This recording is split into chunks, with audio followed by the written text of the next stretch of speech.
आपल्यासोबत सारंगी महाजन आहेत, ज्यांनी आज मसाजोग येथे येऊन देशमुख कुटुंबियांची भेट घेतली. ते काय सांगाल? आपण आज देशमुख कुटुंबियांची भेट घेतली. आज मला त्यांच्याकडे बघून माझे जुने 16 वर्षापूर्वीचे दिवस आठवले.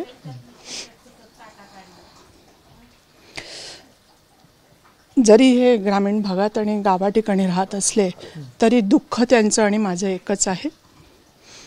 मी एकटी लढाई लढते, त्यांच्यासोबत त्यांचं गाव आहे. हाच फरक आहे याच्यात.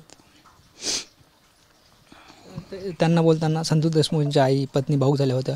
तुमच्या डोळ्यातील अश्रू जे आहे ते बाहेर आले होते. कारण मला त्याची जाणीव आहे. मी आज 11 वर्ष सोशल वर्क करते, समाज काम करते, ग्रामीण भागात फिरते. गरिबांचे काय दुःख असतात हे मी जाणू शकते. माझं स्वतःचं जे दुःख आहे ते ह्याच्यापेक्षा काही वेगळं नाही आहे.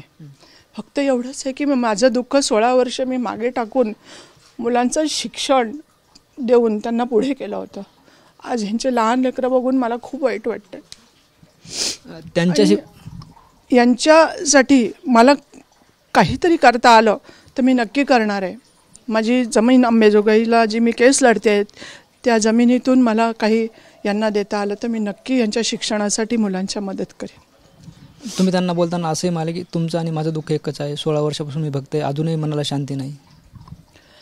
मनाला शांती नाही कारण मी एकटी आहे. मी संघर्ष करते.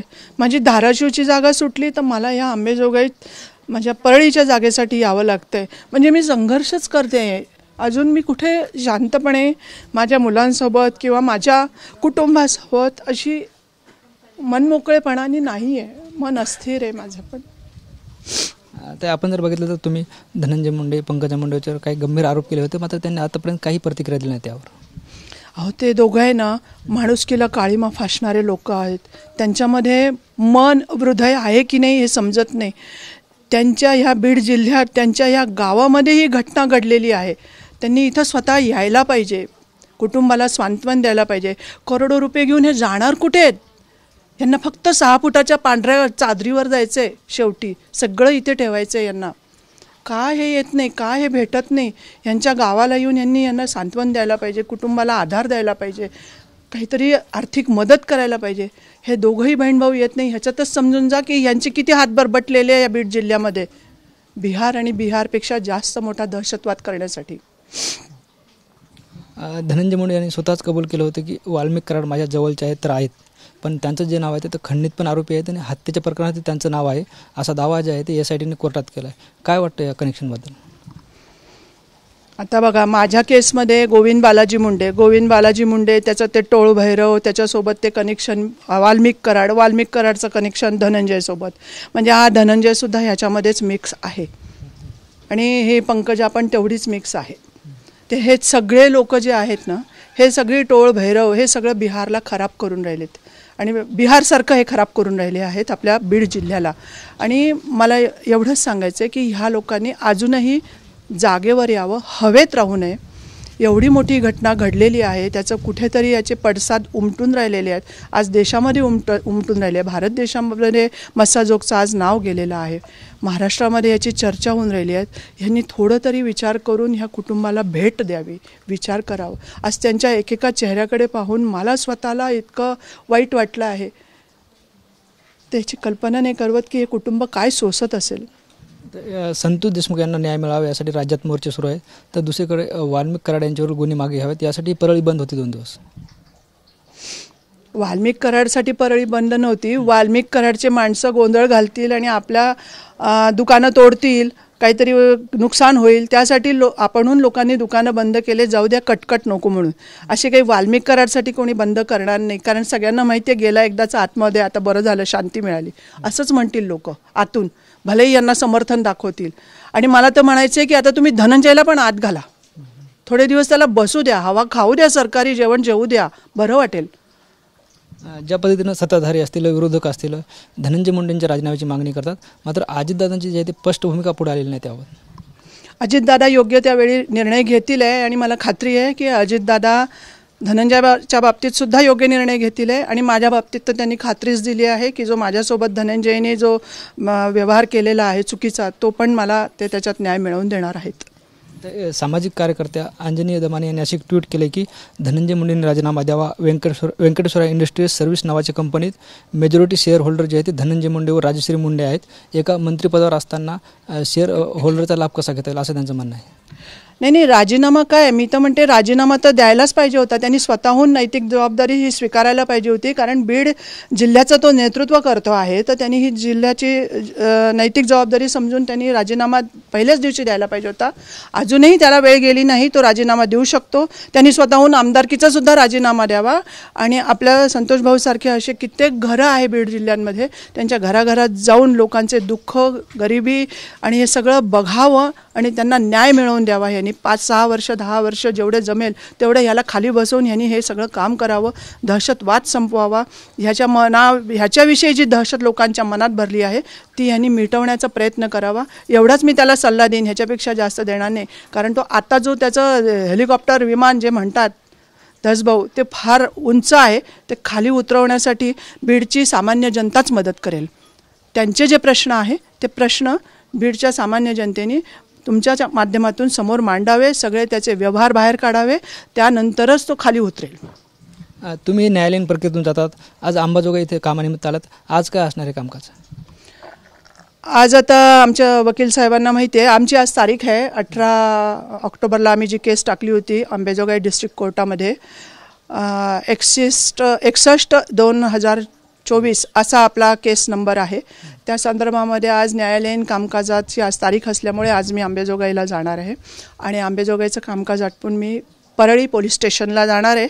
त्यांनी मला 22 डिसेंबरला ईमेलही केला आहे आणि मला पत्र टाकलेलं आहे. संतोष भाऊंची घटना घडल्यावर जेव्हा पोलिसांवर ताशेरे ओढण्यात आले होते त्यानंतर पोलिसांनी कार्यवाही माझ्या अर्जावर केलेली आहे आणि मला पुरावे सादर करा म्हणून नोटीस पाठवली आहे.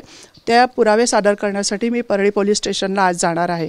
2 महिन्यापासून 18 ऑक्टोबर ते 18 नोव्हेंबर आणि 18 डिसेंबर असे 2 महिने कार्यवाही कुठलीच केली नाही. मी बरेचदा फोन केले, त्याच्यावरही उडवाउडवीचे उत्तरं देण्यात आले होते परळी ठाणे शहर पोलीस स्टेशनकडनं. म्हणजे सरपंच संतोष देशमुख यांच्या हातात झाल्यानंतर यंत्रणेवर दबाव आला आणि तुमचं प्रकरण वर आला असं? नाही, वर आलं नाही. मी ऑक्टोबरलाच हे प्रकरण टाकलेलं आहे. त्याच्या आधी 2 वर्ष मी पाठपुरावा केलेला आहे. याला जरा बेटा बापू राजा, अरे बाबा तू कर माझं काम, तुझ्या घरामध्ये रजिस्ट्रार येतो, SP येतो, बीड जिल्ह्याचा कलेक्टर येतो, सगळे त्याचेच लोक चमचे सांगत होते मला. तर मी म्हटलं अरे तू माझं काम कर आणि मला रजिस्ट्री कॅन्सल करून दे, मला पैसे नको आहे, तुझे पैसे वापस घेऊन टाक, माझ्या बँकेत ते तसेच ठेवले आहेत. तर तो ऐकायला तयार नव्हता. मामी तू मला फॉलोअप नाही केला, कमी केला, तू केलाच कुठे फॉलोअप, याला लाज वाटायला पाहिजे. आपल्या वयाने मानाने मोठी असली आहे, मी त्याची मामी आहे, तर त्यांनी माझ्याशी असं बोलायला पाहिजे होतं का? आम्हीच तुमची जमीन सांभाळत होतो. अरे मग तू जमीन सांभाळत होता तर तू माझ्याकडे समोरून आला असता तर व्यवहार सामंजस्याने झाला असता ना.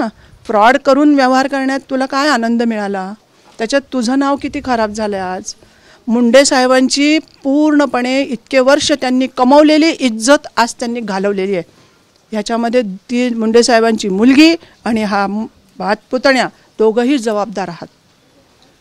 ते आपण जर बघितलं तर या प्रकरणात धनंजय मुंडेंचं आणि तुमचं शेवटचं कधी बोलणं झालं? धनंजय मुंडेंचं मला असं वाटतं शेवटचं मार्च-एप्रिलमध्ये झालं होतं. मग त्याच्यानंतर तो भेटत नव्हता. मग मी राजश्रीला फोन केला, म्हटलं तो काम करणार आहे का नाही करणार आहे? हो मामी तुम्ही असं बोलू नका, त्याला असं बोलू नका, ते करतील हे काम असं वगैरे बोलली होती. पण मग मी नंतर ठरवलं की ह्यांना बोलण्यात अर्थ नाही आहे. हे रेटून खोटं बोलणारे सगळे खानदान आहे. त्याच्यामुळे आपण आपले न्यायालयीन पायरी चढावी. वकील साहेब आमचे चंद्रकांत ठोंबरे संभाजीनगरचे, त्यांना मी आपली केस सगळी समजावून सांगितली. त्यांनी माझी केस लढण्यासाठी मला होकार दिला. त्यांच्या माध्यमातून आज मी ही केस पुढे नेते. तुम्ही पंकजा मुंडेवर काही आरोप केले होते, त्यावरती लढा सुरू आहे का आता? कोणते? पंकजाताई मुंडेवर काय आरोप केले होते तुम्ही? पंकजा काही वेगळी नाही आहे. धनंजयवर जे आरोप आहेत तेच पंकजावर आहे. ती 10 वर्ष काय करत होती? तिला हे काही गैरव्यवहार कळत नव्हते का? ती होती ना 2009 पासून इथं. 2009चं इलेक्शन, 14चं इलेक्शन, ती होती ना 5-10 वर्ष आमदार होती इथं, पालकमंत्री होती. तिला काय हे सगळे व्यवहार कळत नव्हते का? ती पण मुख गिळून होती का? ती ह्याच्यात सामील होती का? ती पण ह्या पैशाच्या व्यवहारामध्ये तिला पण ह्याच्यामध्ये हिस्से वाटे मिळत होते. ती का शांत आहे? आणि मला हे म्हणायचं की महाराष्ट्र शासनाने परळी जिल्ह्याला बीड जिल्ह्याला परळी तालुक्यामधले 2 मंत्री का द्यावे? काही गरज आहे का? दोघं बहीण भावांना मंत्रिपद द्यायचं, पण तरी शासनाने दिलेलं आहे. निश्चितच आपण जर बघितलं तर ह्या होत्या सारंगी महाजन, ज्यांनी देशमुख कुटुंबियांची भेट घेतली, त्यांचं सांत्वन केलं. त्याचबरोबर मंत्री धनंजय मुंडे यांच्यावरही गंभीर आरोप केले आणि माझा न्यायालयीन लढा मंत्री धनंजय मुंडेंच्या विरोधात सुरू आहे, अशी प्रतिक्रिया त्यांनी व्यक्त केली. कॅमेरा पर्सन आप्पासाहेब मोरकरसह ज्ञानेश्वर लोंढे, TV9 मराठी, मस्साजोग, बीड.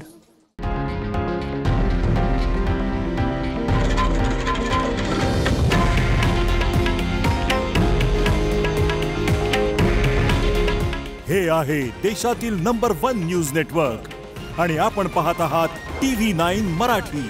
काळजी तुमची, हित महाराष्ट्राचं.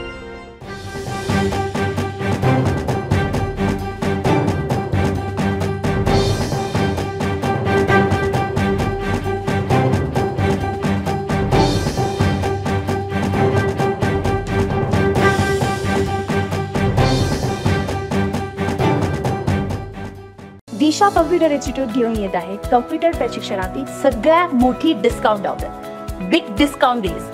अधिक माहितीसाठी तुमच्या जवळच्या दिशा कॉम्प्युटर इन्स्टिट्यूटच्या शाखेत जाऊन संपर्क करा.